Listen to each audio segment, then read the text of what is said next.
There was something about her. Free-spirited, effortlessly Boulder. You know the type. Sunrise yoga, kombucha in hand, no mink coats in sight. Boulder had charm, but it wasn't our world. We were suits and coffee. Boulder was crystals and bare feet. Then came John Ramsey. He had that distant, unreadable look, the kind that makes you wonder what he's hiding. He found JonBenét, picked her up, and just like that, the crime scene was compromised. No pressure from police, not like they pressed Patsy, not like they pressed Burke. Strange, right? He was the man of the house, yet people saw him as just a grieving father. But was he?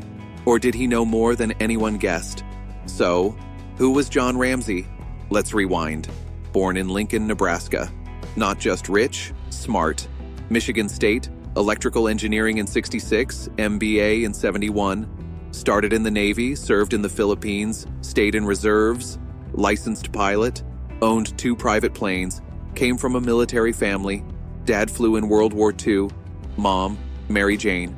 He built the classic American dream, career, money, family.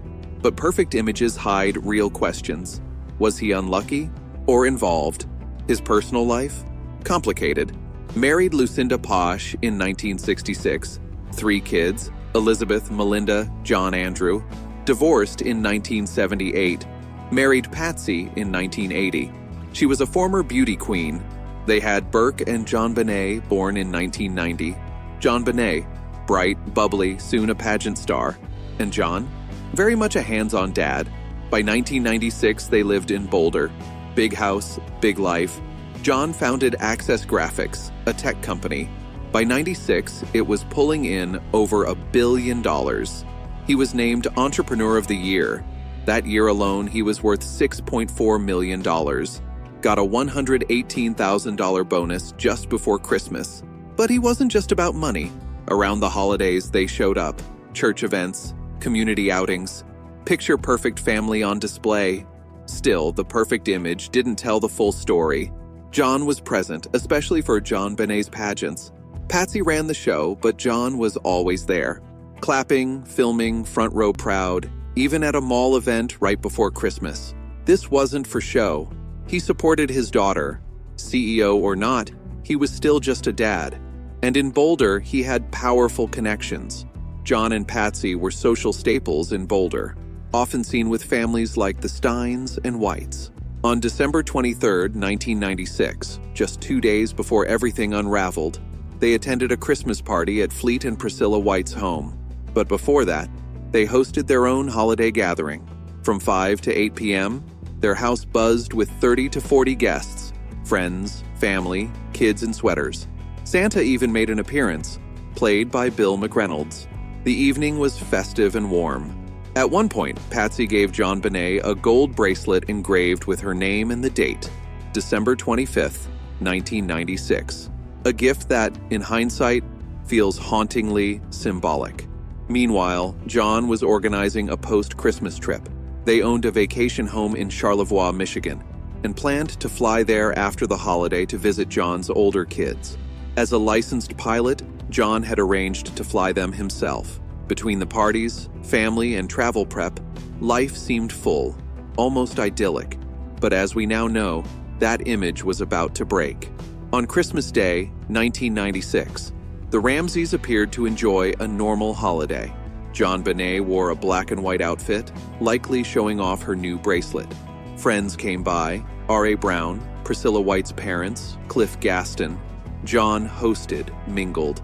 Nothing seemed unusual, but that evening, something strange happened.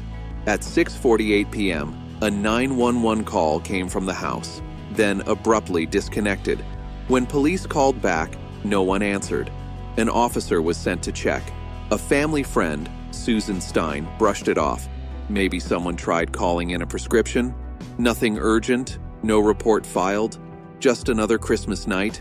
JonBenét got a bike, they opened gifts, ate dinner. Later, John said he carried her to bed. Some believe she may have eaten pineapple that night, though it's unclear if John gave it to her. Then came December 26th. At around 5:30 a.m., Patsy got up to make coffee. They were set to fly to Michigan later that day. But when she checked JonBenét's room, it was empty. Panic hit. Moments later, she found a handwritten ransom note on the back stairs, 3 pages long. The amount demanded?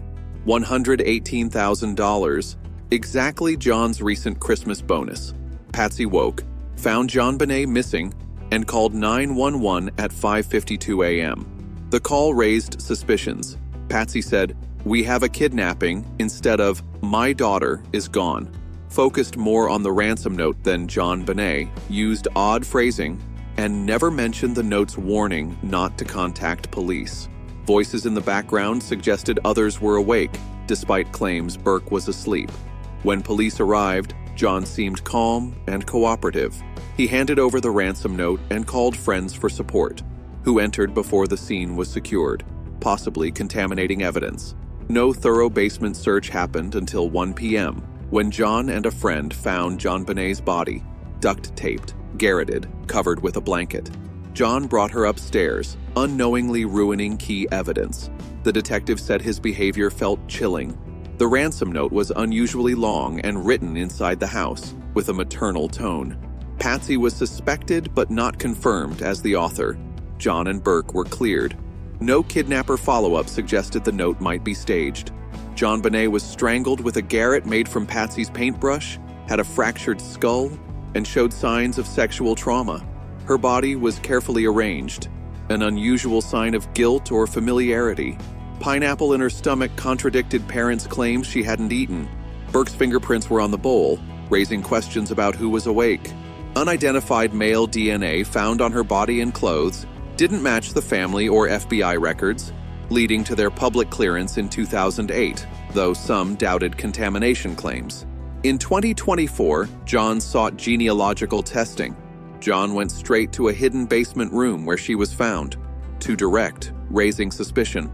Some think he knew where she was, but his grief appeared real. Instinct or staged? The truth is tangled. The ransom note was long, written inside the house like fiction. The house wasn't secured. Friends possibly contaminated evidence. When John carried JonBenét upstairs, he may have destroyed crucial evidence. Panic or plan? Other strange clues. A wiped clean flashlight possibly used as a weapon, an unfamiliar rope, a boot print unmatched to anyone, and a pubic hair not from the family. Male DNA remains the most important clue. Some say it came from the clothes factory. Others say it's the real killers.